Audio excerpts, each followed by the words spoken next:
Bacaan dari kitab Yeremia.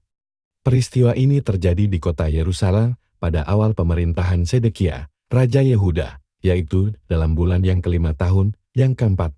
Nabi Hananya bin Asur, yang berasal dari Gibeon, berkata kepadaku di rumah Tuhan, di depan mata imam-imam dan seluruh rakyat, beginilah sabda Tuhan semesta alam.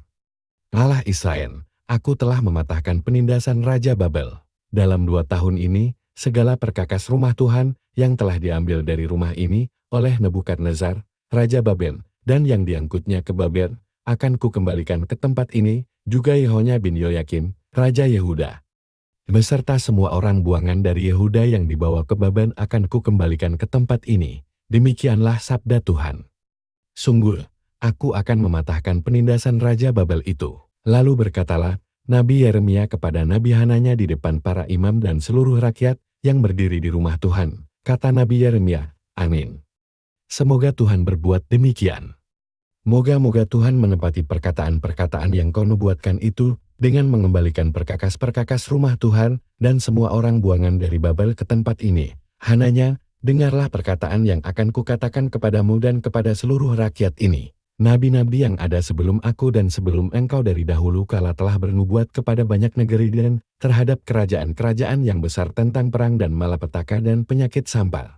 Tetapi mengenai seorang nabi yang bernubuat tentang damai sejahtera, jika nubuat nabi itu digenapi, maka barulah ketahuan bahwa nabi itu benar-benar diutus oleh Tuhan. Kemudian Hananya mengambil gandar yang terpasang pada tengkuk Nabi Yeremia, lalu mematahkannya. Berkatalah Hananya di depan mata seluruh rakyat itu, beginilah sabda Tuhan, dalam 2 tahun ini begitu jugalah aku akan mematahkan kuk Nebukadnezar, Raja Babel, daripada tengkuk segala bangsa. Kemudian pergilah Nabi Yeremia dari sana, dan sesudah Nabi Hananya mematahkan gandar daripada tengkuk Nabi Yeremia, bersabdalah Tuhan kepada Yeremia, pergilah dan katakanlah kepada Hananya, beginilah sabda Tuhan, engkau telah mematahkan gandar kayu, tetapi aku akan membuat gandar besi sebagai gantinya. Sebab beginilah sabda Tuhan semesta alam, Allah Israel, kuk besi akan kutaruh ke atas tengkuk segala bangsa ini, sehingga mereka takluk kepada Nebukadnezar, Raja Babel. Sungguh, mereka akan takluk kepadanya. Malahan binatang-binatang di padang telah kuserahkan kepadanya. Lalu berkatalah Nabi Yeremia kepada Nabi Hananya, dengarkanlah, hai Hananya.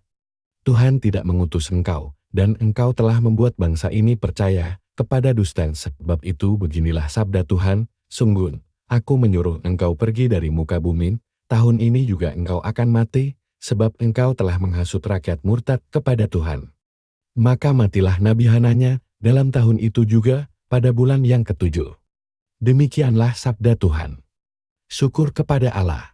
Referen, ajarkanlah ketetapan-ketetapanmu kepadaku, ya Tuhan.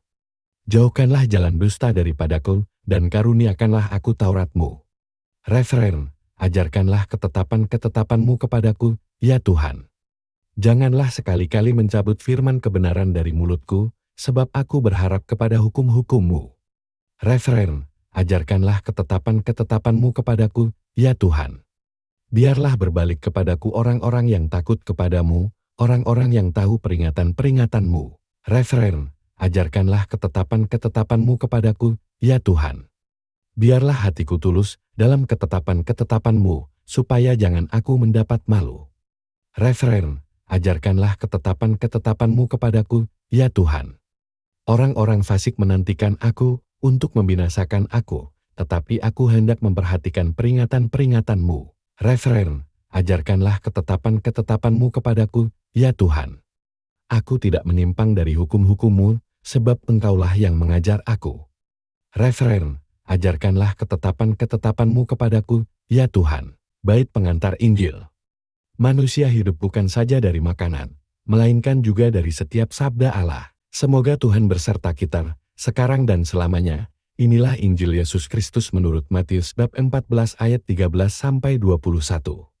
Sekali peristiwa, setelah mendengar berita pembunuhan Yohanes Pembaptis, menyingkirlah Yesus. Dengan naik perahu ia bermaksud mengasingkan diri ke tempat yang sunyi. Tetapi orang banyak mendengarnya, dan mengikuti dia dengan mengambil jalan darat dari kota-kota mereka. Ketika Yesus mendarat, ia melihat orang banyak yang besar jumlahnya, Maka tergeraklah hatinya oleh belas kasihan kepada mereka dan ia menyembuhkan mereka yang sakit. Menjelang malam, murid-muridnya datang kepada Yesus dan berkata, "Tempat ini sunyi, dan hari sudah mulai malam. Suruhlah orang banyak itu pergi supaya mereka dapat membeli makanan di desa-desa." Tetapi Yesus berkata kepada mereka, "Tidak perlu mereka pergi. Kamu harus memberi mereka makan." Jawab mereka, "Pada kami hanya ada 5 buah roti dan 2 ekor ikan." Yesus berkata, "Bawalah kemari." Lalu disuruhnya orang banyak itu duduk di rumput. Setelah itu diambilnya 5 roti dan 2 ikan itu. Sambil menengadah ke langit, diucapkannya doa berkat. Dibagi-baginya roti itu dan diberikannya kepada murid-muridnya. Para murid lalu membagi-bagikannya kepada orang banyak. Mereka semua makan sampai kenyang. Kemudian potongan-potongan roti yang sisa dikumpulkan, ada 12 bakul penuh, yang turut makan kira-kira 5.000 orang pria, tidak termasuk wanita dan anak-anak. Demikianlah sabda Tuhan. Terpujilah Kristus.